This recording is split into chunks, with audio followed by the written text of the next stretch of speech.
Welcome to Canada's podcast, the number one podcast for entrepreneurs by entrepreneurs. Bonjour, ici Sylvie Bougie pour le Canada's Podcast pour la division du Québec, un réseau qui donne la chance de parler aux entrepreneurs. Donc, j'ai la chance aujourd'hui d'être avec mon ami Max Lebarbier, Maxime Bellemare, qu'on est habitué d'appeler Max Lebarbier, propriétaire des salons de barbier Crown et aussi des produits Crown. Je suis vraiment contente de t'avoir à l'émission parce que tu es vraiment un entrepreneur que j'admire, que je respecte énormément. Et je pense que tu vas inspirer beaucoup de gens aujourd'hui. Donc, merci de prendre du temps aujourd'hui pour nous. Donc, merci à toi de m'inviter. Je suis vraiment content, merci. Oui, super.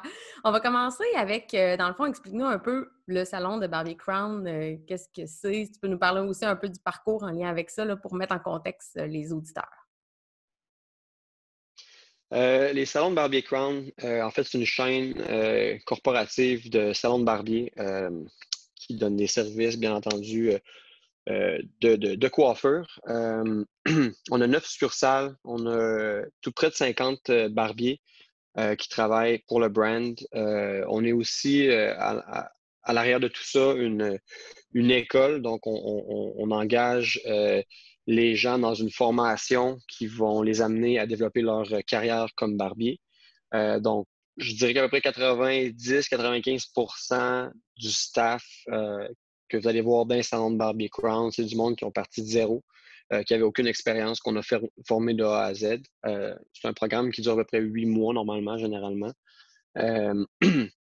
Puis, c'est ça. C'est maintenant aussi rendu un brand de produits. Donc, on a lancé une déclinaison du brand, une nouvelle opération. On s'est lancé dans la manufacture de produits grooming, inclusifs, un peu focusé sur l'homme, mais qui inclut aussi dans son design et dans ses formulations le fait que ça peut plaire à la femme aussi. Donc, les utilisations, les odeurs, les parfums sont développés de façon quand même inclusive. Là, fait que c'est quand même intéressant. Puis ça, ces produits-là, on les vend aux consommateurs, bien entendu, mais étant des produits faits par des barbiers, on veut aussi l'offrir aux barbiers, donc on a une division professionnelle. Fait que c'est un peu ça, Crown. Comment ça a commencé rapidement, là? Ça a été... c'est un projet qui était au tout départ un modèle d'affaires, une business qui était pour moi quelque chose que je construisais pour mon petit frère qui était tatoueur, qui voulait se trouver une place dans la vie. Puis moi, qui ai toujours un peu l'esprit entrepreneur, j'ai décidé de lancer ce projet-là puis, pour lui offrir une job puis un peu sécuriser. Tu sais. Puis le fil en aiguille, on est rendu où est-ce qu'on est aujourd'hui. Là, c'est difficile à expliquer rapidement, mais c'est ça. Mais comment tu as pu, justement, est-ce que tu avais en fait la vision de rendre ça gros avec toutes vos succursales actuellement, la division produits? Tu sais, est-ce que tu avais ça dans ta tête ou tu avais vraiment commencé en disant j'en ouvre un salon, puis on verra pour la suite? Je ne sais pas. Ben non. La première réponse que je pourrais donner, c'est non. J'avais pas en tête que ça allait devenir gros comme ça, c'est clair, mais tu sais, avec le temps, avec ma maturité, mon expérience, je suis un peu plus posé, un peu plus réfléchi, puis je réfléchis beaucoup, beaucoup, puis surtout de ce temps-ci, à tu sais, le début de ça, tu sais, puis la version plus jeune de moi, là, fait que c'était effectivement quelque chose que genre, je savais, j'avais une idée en tête. Tu sais, je voulais me rendre à quelque part. Je voulais j'avais un concept un peu de liberté, un concept d'un espèce de design de vie de lifestyle que je voulais. Euh, puis c'est comme un peu sur ce projet-là que ça a tombé, là, dans le fond. Le projet était un parmi des milliers que j'ai lancés à gauche à droite qui n'ont jamais fonctionné depuis que j'ai 15-16 ans. Puis cela, ça, tu sais, ça a pogné, puis ça a mordu. Un peu comme tu vas à la pêche, tu lances une ligne à l'eau, ça mord, ben, j'ai pas lâché, puis on est rendu là-dedans. Là. 5 ans plus tard, là, c'est notre 6e année. Là. Après 5 ans, c'est là vraiment que j'ai commencé à plus réfléchir, puis un peu à me poser la question que certains entrepreneurs seraient posés au début, tu sais, où est-ce que je veux amener ça, là? J'ai toujours eu dans ma tête une espèce de vision vraiment pas claire, mais de genre, je suis capable d'amener ça sous mes épaules jusqu'à un certain niveau. Puis, tu sais, je l'ai fait. Puis là, à partir de la 5e année, c'était comme mon plan un peu non établi. On est un peu où est-ce que je voulais qu'on soit. Fait que là, je me pose des questions, tu sais, où est-ce qu'on veut amener ça, tu sais. Fait que c'est ça, c'était vraiment imprévu par inadvertance. Ça s'est passé comme ça, mais c'était quelque chose que je drivais, que je voulais faire. Fait que... OK. As-tu l'impression que tu as atteint le lifestyle que tu voulais? Tu disais que tu avais cette sensation-là, un peu peut-être d'une vie que tu voyais dans ta tête. Est-ce que tu es où que tu voulais être ou finalement ça a vraiment évolué avec le temps? Puis... Ben, je suis où est-ce que je voulais être à ce moment-là. Tu sais, on recule, mettons, mes objectifs de vie quand j'avais, tu sais, mettons, là, 10 ans. Je suis rendu où est-ce que je voulais me rendre. Mais effectivement, qu'en cours de route, ça a changé. Là. Je suis vraiment pas où est-ce que je veux être. Puis, je trouvais que l'idée d'avoir une business, d'être son propre boss, c'était le fun, tu sais. Puis, que ça allait me permettre d'en profiter pour avoir plus de temps pour passer tu sais, à m'occuper du monde que j'aime. Comme tu sais, je suis vraiment familial. Puis, je me rends compte que le plus loin que tu te rends dans cet objectif-là, le plus loin, en réalité, tu te retrouves de tes core values parce que tu te ramasses avec plus de responsabilités, plus de day-to-day, plus de. Puis en fait, je me suis rendu compte dans les dernières années qu'à un certain moment, ma mère m'appelait, là, puis j'étais tellement dans le jus que genre, j'essaie de trouver une façon de raccrocher le plus vite possible. Puis c'est là que ça m'a claqué, là, comme une claque d'en face. C'est vraiment ça que tu veux. Ouais. Fait je suis où est-ce que je voulais me rendre, mais maintenant, c'est plus là que j'ai envie d'être, là, dans le fond. Fait que ça a évolué. OK. Tu réussis-tu justement à avoir un peu plus d'équilibre puis donner de la place un peu plus à tes valeurs fondamentales, justement à ta famille et tout? Tu sens-tu que tu arrives à un point que tu es plus capable d'être équilibré? Euh, non. Non, parce qu'il faut que tu le crées. Faut que tu déconstruises un peu ce que tu t'es construit comme place. Là, tu le défasses. Donc, mais je suis optimiste dans le sens que ma vision est claire sur qu'est-ce que je dois changer, puis c'est juste de trouver comment le faire pour y arriver. Fait que, je suis pas dans une mauvaise position. Là. Je suis vraiment heureux de où est-ce que je suis, mais je pense que c'est un peu ça un peu comme ça que j'ai toujours avancé dans la vie, d'essayer de me rendre un peu plus loin ou un peu différent ou essayer quelque chose puis trouver la façon d'y arriver. Là. C'est un peu le challenge personnel que je me donne. Fait que c'est ça. Je suis pas capable aujourd'hui de prendre le temps que j'aimerais prendre, mais je fais du progrès tous les jours, je pense. Ouais. Ah, mais c'est super parce que je pense que c'est ça qui est important. Je rencontre quand même plusieurs entrepreneurs. J'ai la chance d'en rencontrer plusieurs avec le Canada's Podcast. Puis honnêtement, ce que je vois beaucoup, c'est que les jeunes entrepreneurs sont très justement go, go, go. On a toutes nos preuves à faire. Puis je pense que c'est un passage obligé si on veut que l'entreprise fonctionne. En tout cas, pour la plupart. Mais effectivement, en vieillissant, les sens de priorité reviennent à leur place. Puis je pense que tu es dans ta voie vers là. Fait que c'est bien. Là-dedans. Si je ramène une note, mettons, positive, après le dark de la discussion, avec ton fond noir, non, je te taquine. Ce serait quoi ta plus grosse fierté jusqu'à maintenant là, dans ta vie en général? Aujourd'hui, là, Ouais. c'est... tu m'aurais posé la question il y a un mois, ça a été différent, mais aujourd'hui, c'est que mon frère vient d'avoir un bébé qui est né le week-end dernier. Puis de me dire que ce bébé-là va avoir un toit et va être nourri grâce à la business qu'on a comme lancée il y a 5-6 ans, tu sais, c'est quand même le fun. Tu sais. Ouais. Fait que je pense que ça serait ça. C'est très beau. Mm. Oui, vraiment là, très, très beau. Qu'est-ce que tu ferais si tu n'avais pas été entrepreneur? Là, y avait-tu un métier que tu aurais voulu faire? Je t'en pose des bonnes, hein? Voleur de banque. J'aurais rêvé de faire ça. Trouver une façon, tu sais, comme. Non, je sais pas. Un métier que j'aurais aimé faire, je sais pas. J'ai jamais été bon dans un job. J'aime apprendre. Donc, quand j'étais jeune, là, j'ai fait pour vrai, là, des fois, mon partner Jay, là, après 5-6 ans, il écoute, on parle, on se promène en char. Je dis, hey, j'ai déjà travaillé pour telle affaire ou telle. Il dit, ouais, man, t'as eu combien de jobs dans ta crise de vie? Tu sais? Oups, excuse-moi, mon langage. T'as eu combien de jobs dans ta vie, tu sais? Fait que, euh, fait que c'est un peu le. Ouais, j'ai toujours eu l'espèce de problème de je commence quelque chose, je l'apprends, j'absorbe ce que j'avais à apprendre, puis OK, tu sais, move on, je suis pas capable de rester en place. Fait que je sais pas s'il y aurait eu une espèce de plan de carrière comme euh, fait pour mon type de cerveau, là. Mind you, j'ai vu un gars, un contact, en tout cas, j'ai rencontré. Le gars, sa job, c'est un testeur de tequila pour une grosse compagnie de tequila. Fait que son rôle officiel, c'est un expert testeur de tequila. Fait que j'aurais peut-être pu faire ça, je pense.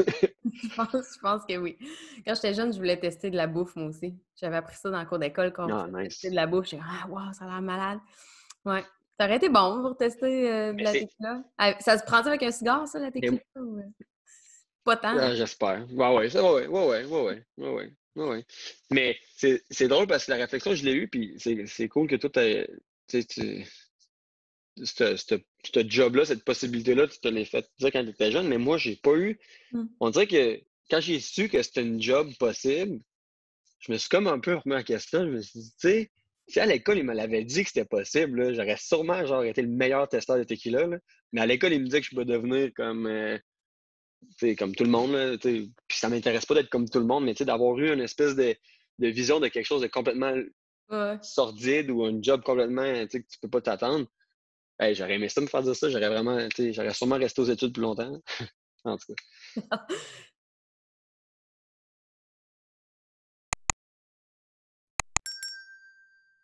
Tu t'es-tu toujours assumé comme ça? Parce que pour ceux qui te connaissent, je pense que tu as un grand pouvoir d'attraction. Tu sais, tu fais rapidement des liens, les gens veulent rentrer en relation avec toi. Je pense que c'est un de tes succès, là, une des raisons, en fait, un de tes ingrédients de succès, selon moi. Je pense que ça provient, là, je fais ma psycho 101, je pense que ça peut provenir du fait que justement, tu es très assumé, je trouve, dans qui tu es. Tu sais. Est-ce que ça a toujours été Hmm. comme ça ou tu l'as développé, ça, cette assumation-là, en vieillissant? Hey, ça, c'est une partie de moi que je comprends pas encore complètement. Là. Euh, je le sais pas. Euh, puis j'ai l'impression, je sais pas. Non, je sais pas, c'est bizarre. Je sais pas si je m'assume, tu dis? M'assumer, ouais. Je sais pas si je m'assume autant que les gens peuvent percevoir Hmm. ou si je suis plus vraiment caméléon. Je sais pas. Parce que je sais pas, tu sais, je sais pas si j'ai eu tu sais, un parcours assez différent, là, on peut dire. Il y a certaines tu sais, étapes dans ma vie qui ont fait en sorte que j'ai saisi l'importance d'une vie. Là. Tu sais, j'ai une vie à vivre, puis je l'ai compris que jeune, certains événements dans ma vie. Puis je pense que c'est plus ça que j'assume, tu sais, le fait que c'est pas moi, ma personnalité. Parce que tu sais, j'ai pas l'impression que je l'assume à 100%, puis loin de là. Mais j'assume le fait que j'en ai juste une vie à vivre, puis euh, j'ai vu que c'est incertain. Là. Fait que, tu sais, comme aujourd'hui, je suis content d'être là, puis je vais donner le meilleur de ce que j'ai à donner, puis le Mhm. reste, je m'en fous. Ce qui est arrivé hier, ce qui peut arriver demain, on ne sait jamais. Fait que je pense que c'est un peu plus ça qui fait en sorte que je peux avoir cette espèce d'aura-là. Là. Mais c'est une bonne question. Je vais méditer là-dessus énormément. C'est bon. Donc, on a juste une vie à vivre, ça c'est clair. T'aurais-tu un conseil à donner à quelqu'un qui nous écoute actuellement, puis qui veut se lancer en affaires, puis qui dit Waouh, Max est rendu à 8 succursales, 9 succursales de salon de barbier, des produits, Neuf. 9. Je suis même plus con, ça va Ouais. trop vite. As-tu un conseil à Un con-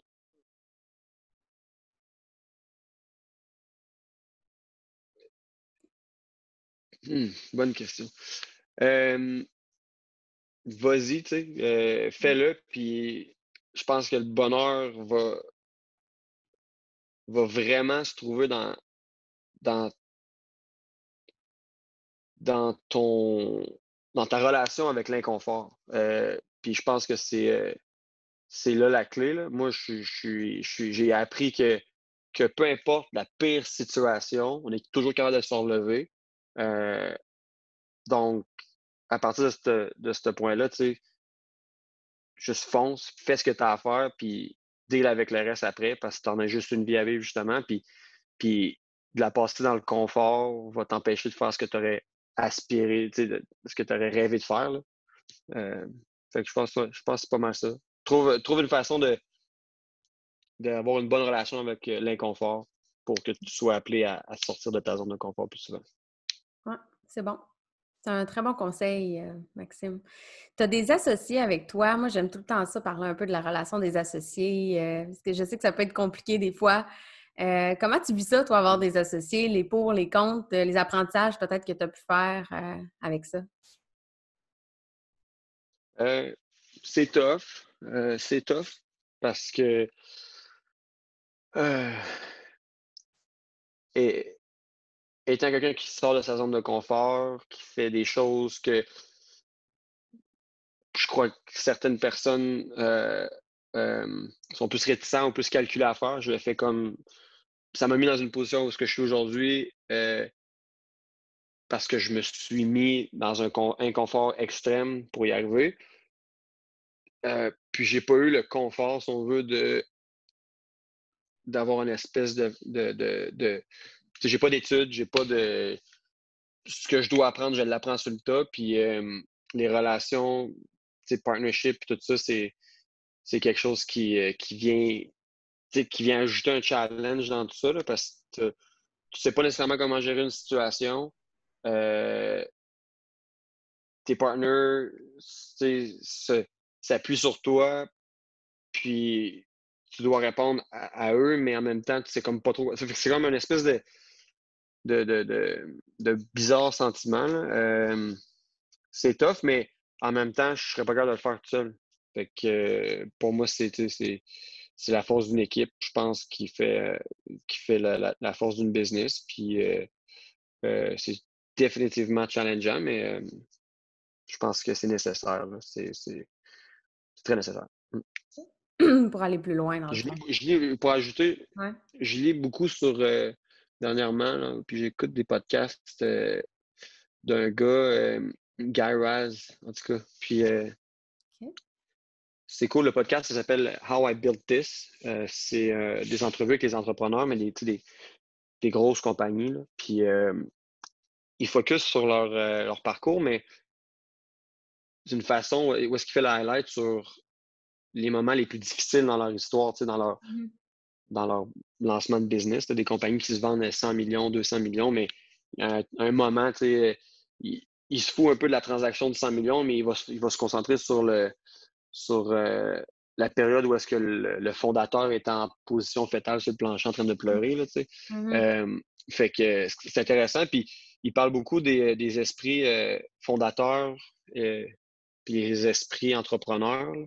Euh, donc, je me considère comme un esprit fondateur, puis il explique que souvent, ces types d'esprits-là, c'est des gens qui souvent sont nés ou ont grandi dans l'adversité ou dans un mode, un cadre un peu moins encadré, là. Puis qu'ils ont tellement de fortes attentes envers eux, genre au-delà des limites possibles, là, tu peux imaginables, Mhm. ce qui fait en sorte que ça peut être du monde qui sont vraiment difficiles à saisir ou à travailler avec parce ils ont énormément d'attentes Ouais. Ils sont ouais, envers ceux à qui ils travaillent, là, exigeants. fait que ça peut Ils sont créer exigeants. exigeants, c'est ça. Fait que je, j'essaie de penser à ça, puis un peu de voir comment apprendre à me connaître mieux là, par rapport à ça, là. Je sais que c'est quelque chose qu'il faut faire, qu'on se doit en tant que partner à un puis à l'autre d'apprendre c'est quoi nos faiblesses, puis d'essayer de les améliorer, là. Fait que, ouais, c'est Ouais. ça. Ouais, ça t'aide à grandir en tant qu'entrepreneur, mais en tant que comme tout court, là, en fait. Mais là, tu Ouais. m'amènes sur un terrain que j'adore moi aussi. C'est quoi ton dark moment, toi? Un moment difficile que tu as eu à date dans ton parcours? Hein? Tu regrettes de m'avoir parlé de ça? Co- co- non, non. Il y en a beaucoup. COVID, c'en a un tough, là. Ouais. COVID, c'en a un tough. Euh, je, je me considère pas on a encore atteint un niveau de succès qui va pouvoir me faire parler de mon moment dark, parce que j'ai l'impression que je suis encore dans le moment dark, tu sais. Fait que, OK. alors pose-moi une question dans un prochain podcast, dans 2-3 ans, peut-être que je vais être capable de dire les 5 premières années, ça a été vraiment tough, là, tu sais. Ouais, Mais je comprends. c'est ça, c'est comme à tous les semaines, à tous les jours, il y a quelque chose. J'ai pas de moment spécifique, là. À part le COVID, là, tu sais, Mhm. on est en pleine expansion, on, on- on est en train d'ouvrir la division US, de devenir comme multinational, un partner là-bas, tout est aligné pour comme exploser, tu sais, on a le, on a le vent dans les voiles, puis tout d'un coup, le COVID pète, tout annule, puis c'est la même situation pour tout le monde, là. Fait que c'était un peu du jongler à travers ça qui a été, je pense, le moment le plus dark, là, Adam. psychologiquement, puis financièrement, là. Hmm. Non, non, j'ose croire. Un moment, une dernière question, un moment où un endroit, as-tu un endroit où tu vas ou une activité que tu fais pour qui t'aide à vraiment décrocher, justement lâcher prise ou philosopher? Euh, un bon cigare, un bon bello cigare, c'est, je pense, Mm. mon meilleur moyen de décrocher, là. Je sais qu'il faut que je me pose pendant au moins une demi-heure, une heure, quelque part, sans rien. Puis ce moment-là, il est important pour moi. Sinon, comment j'essaie d'évacuer la pression? La voile ou cuisiner. Quelque chose qui tient mon cerveau occupé, là. Mhm. Tu sais, soit barbecue l'été avec les barbiers ou juste faire à manger une fin de semaine, à recevoir du monde, tu sais, dans un milieu social, là. Faire à manger tout ça, je vais me manger un sac de chips, là. Mais ouais.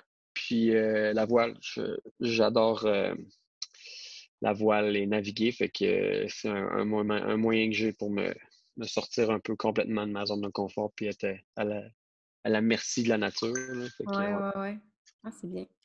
Mettons qu'il y a une question pour finir, là, ça c'est la vraie dernière question, c'est le mot de la fin. Y a-t-il une question que je t'ai pas posée, un élément que tu aimerais parler ou une promotion, tu sais, une annonce que tu veux faire aux auditeurs, là, c'est ta minute dans le fond.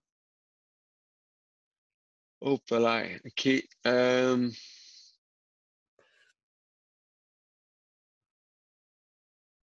Hey, c'est une bonne question. Chaque question T'as-tu que je te oublié une pose depuis question? tantôt, on dirait que c'est à chaque fois bonne question. Ouais. Ouais, écoute, T'as rien? OK. On peut parler de Drummond. Drummond, je c'est sais. ouvert, là. Ça, c'est ta dernière succursale, c'est ça? C'est ouvert? C'est pas ouvert? Ouais, c'est ouvert, Ouais? mais dans le fond, c'était un immeuble qu'on était censé racheter, puis il était censé avoir un restaurant et un salon de barbier dans l'immeuble. Mm. Euh, le deal a tombé parce que le financement n'a pas fonctionné pour Mm. l'immeuble. Euh, le restaurant n'a jamais ouvert à cause que COVID. Ouais. Euh, donc là, on a comme un salon de barbier dans un immeuble comme à moitié fini, avec un restaurant qui a trois quarts des chaises, Mm. mais en construction. Tu sais, c'est comme vraiment bizarre, là. Fait que c'est tough, là. Il est ouvert, mais le monde ne le savent comme pas, puis ils comprennent comme pas le concept, là. Fait que c'est là qu'il a été tough. Mais euh, ouais, c'est... euh, c'est un moment tough, là, pour vrai. La question, peut-être. Euh, non, il n'y a pas d'autres questions. On tomberait dans un autre sujet. Parce que le COVID, pas le COVID, mais l'espèce de. J'étais curieux d'utiliser ce terme-là, là, mais la résilience. Tu sais, comment tu fais pour passer, tu sais, comment tu fais pour passer à travers, puis l'espèce de. Tu sais, c'est fou là, ce qui arrive pour tous les entrepreneurs de ce monde-là, là, l'industrie de la restauration qui doit rechanger de A à Z leur modèle d'affaires, là. Tu es un restaurant, tu offres une expérience dans ta salle avec des serveurs, Mm. puis là, il faut que tu réinventes ton modèle à donner une expérience de cuisine chez quelqu'un dans son salon, là. Ça n'a comme pas rapport, là, c'est l'opposé. Mm. Puis moi, en tout cas, c'est ce qui me fascine là, de parler avec d'autres entrepreneurs autour de moi, de voir tu sais, comment ils ont passé à travers, là. Comment on est encore à flotte, là, tu sais. Mhm. C'est tough, là. Ouais, c'est... Ouais. spécial. On voit que les entrepreneurs, souvent, ils ont quand même des beaux projets, ils sont originaux, là. Tu sais, je veux dire, je pense aussi à des défis évasion, entre autres, défis évasion qui font des défis chez soi. Tu sais, je veux dire, faire vivre une expérience de...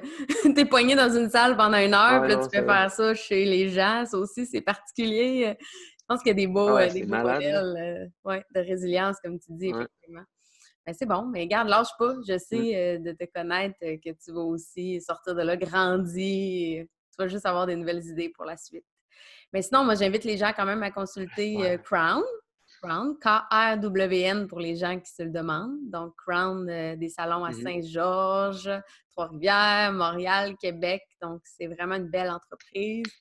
Et tes produits aussi sont géniaux. Donc, merci d'avoir été là Mhm. aujourd'hui. Là. Je pense que ça nous fait réfléchir. Puis, bon, lâche Mais pas. merci à toi énormément. Bonne All right. chance. Toi non Bonne plus. chance pour la On suite. se parle bientôt. Oui, tout à fait. OK. Bye Bye bye. bye.